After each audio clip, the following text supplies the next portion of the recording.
आपको कुछ लोग मिल जाएंगे जो कहेंगे अच्छा होता अगर अंग्रेज नहीं जाते, कम से कम हम यूरोप जैसे डेवलप हो गए होते।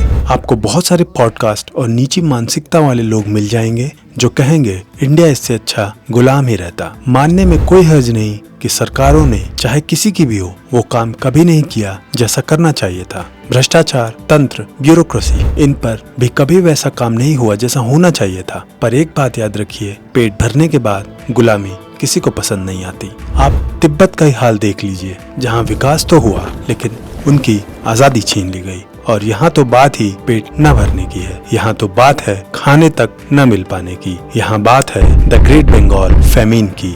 यहाँ बात है उस विनाशकारी अकाल की। Welcome to in a call.